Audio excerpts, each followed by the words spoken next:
أعوذ بالله من الشيطان الرجيم بسم الله الرحمن الرحيم يكاد البرق يخطف أبصارهم كلما أضاء لهم مشوا فيه وإذا أظلم عليهم قاموا ولو شاء الله لذهب بسمعهم وأبصارهم إن الله على كل شيء قدير. نزدې ده چې دا پړق وتښتي نظرونه د دوی د منافقانو هر کله چې رڼا شي دوی ته یا هر کله چې رڼا کې دا پړق دوی ته مشوا فيه نو روان شي دوی په هغې کې و اذا اظلم علیهم او هر کله چې تیاره شي په دوی باندې یا هر کله چې تیاره کې دا پړق په دوی باندې قاموا نو ودرېږي دوی ولو شاء الله او که چېرته خوښه وی د الله پاک د ذهب بسمعهم نو خامخا ختم کړي به د دوی غوږونه و ابصارهم او د دوی سترګې ان الله على كل شيء قدير یقینا الله پاک په هر شي باندې قدرت لرونکی دی. دا آیت چې دی دا تتمه ده د مخکې مثال لپاره. تتمه مطلب دا دی چې هغه مخکې مثال چې و هغه لا پوره شوی نه دی نو په دې آیت سره به دا مثال مکمل شي پوره به شي. نو دلته وایي چې قریبه دی چې دا پړق چې دی د دوی د سترګو نظرونه ختم کی کله چې دوی ته رڼا شي نو دوی په هغې کې روان شي کله چې تیاره شي نو دوی ودرېږي دا منافقان او که د خدای په خوښه وی نو دوی د سترګو او د غوږونو دا طاقت به ختم کړی ځکه الله پاک په هر شي باندې قدرت لرونکی دی. نو دا مثال چې اوس بیا فټکای د ممثلهو سره نو بیا یې دوه طریقې دي تشبیه د مفرد سره او تشبیه د مرکب سره. نو بعضې مفسرینو دا فټکل دی په تشبیه المفرد باندې چې د برق نه مراد دلایل د قرآن دي. پړق چې دی نږدې ده چې وتښتئ دا پړقه د دوی د سترګو نظرونه د پړق نه مراد د قرآن دلایل دي او د سترګو نظر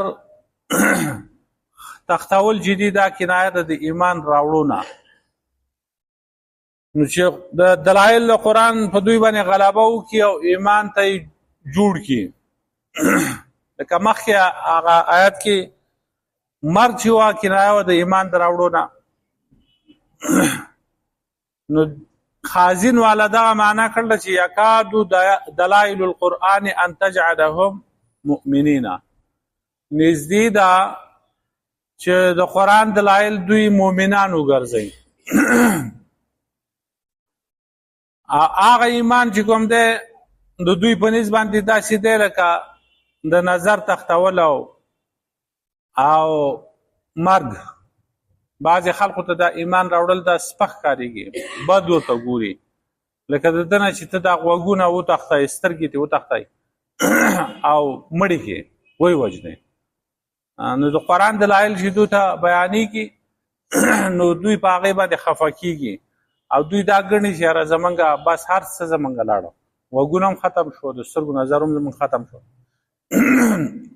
لیکن غوره دا ده چې دا تشبیه د مرکب سره یعنې دغه باران داسې سخي چې نږدې ده چې دا پړق چې دی د دغه باران د دوی دا نظرونه واړئ نو غوږونو ته هم تکلیف ورسي سترګو ته هم تکلیف ورسي. نو په دې کې اشاره ده چې کله قرآن کریم او د هغې احکام نازلېږي نو د دوی سترګو ته هم تکلیف او غوږونو ته هم تکلیف رسي. لکه وروستو سورة محمد کې راغلي دي فإذا أنزلت سورة محكمة وذكر فيها القتال رأيت الذين في قلوبهم مرض ينظرون إليك نظر المغشي عليه من الموت.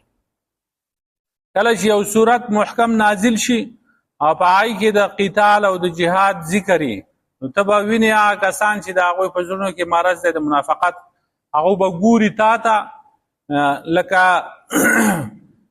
چې په ده باندې په داسې نظر سره به ګوري لکه په ده چې د مرګ هغه بېهوشي راغلي.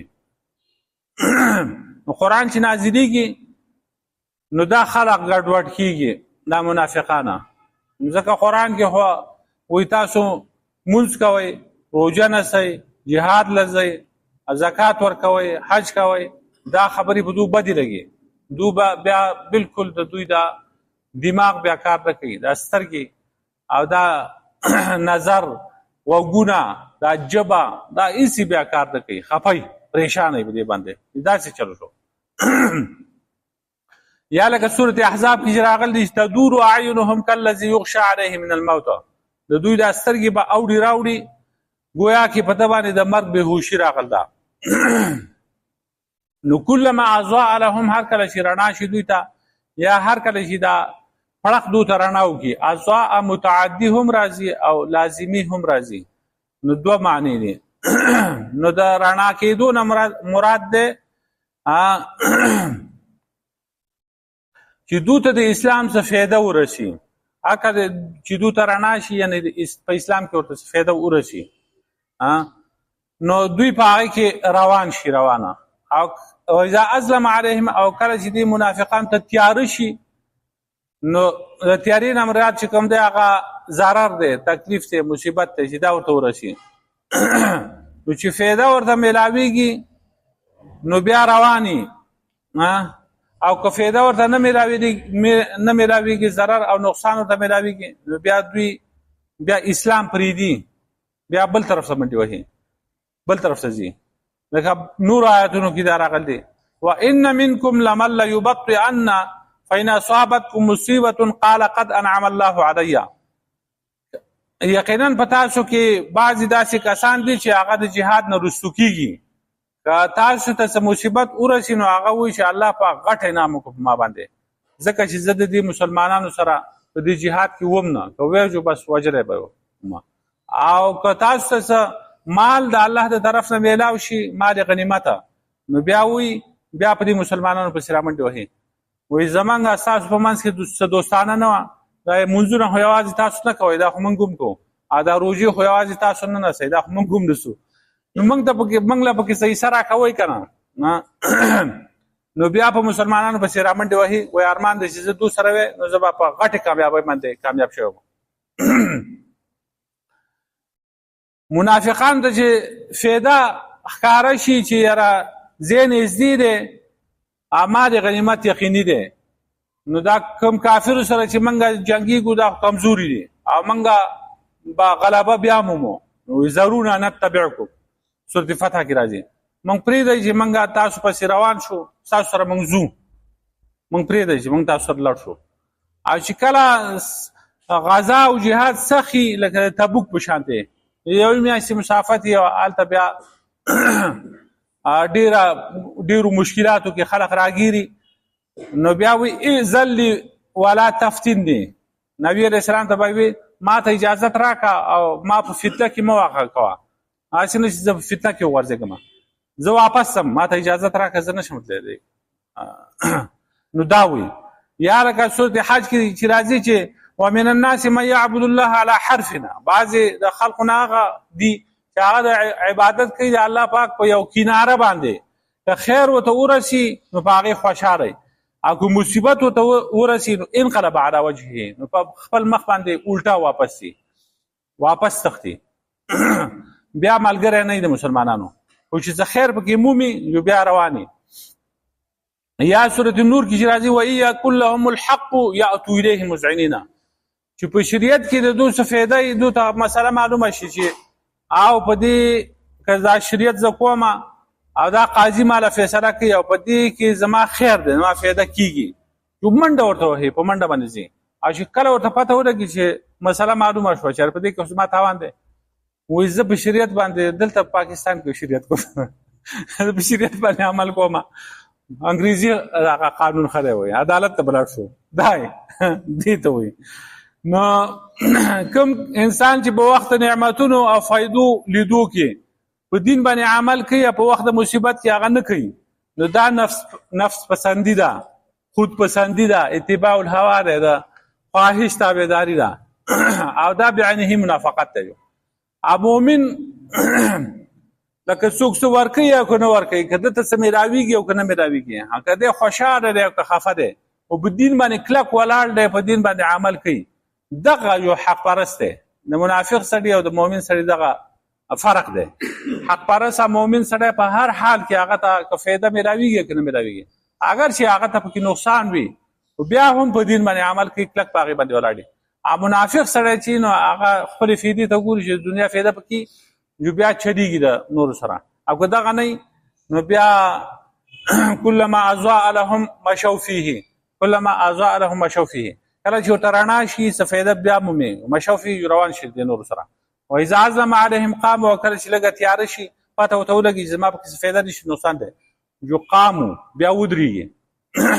ولو شاء الله لذهب بسمعهم وابصارهم، د خدای په خواخه وي نو د دوی دا سترګې او نظرونه دا هر څه به ختم کړي وو، یعنې که خدای پاک اراده کړې وي.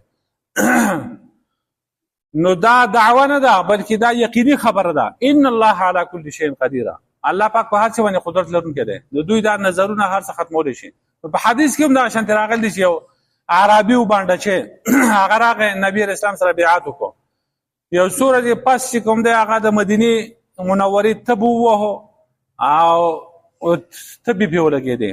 یا رسول الله عقلني بیعتي، ای د الله رسول صلی الله علیه وسلم زه د خپل بیعت ماتوم، ما ته اقاله وکړه. نبي علیه السلام وی زه ستا بیعت نه ماتوم. نو 3000 پسې راغی. نبي علیه السلام ورته وی زه تا چې کوم بیعت کړل په ایمان باندې نو دا ټیک دی مه ماتوه.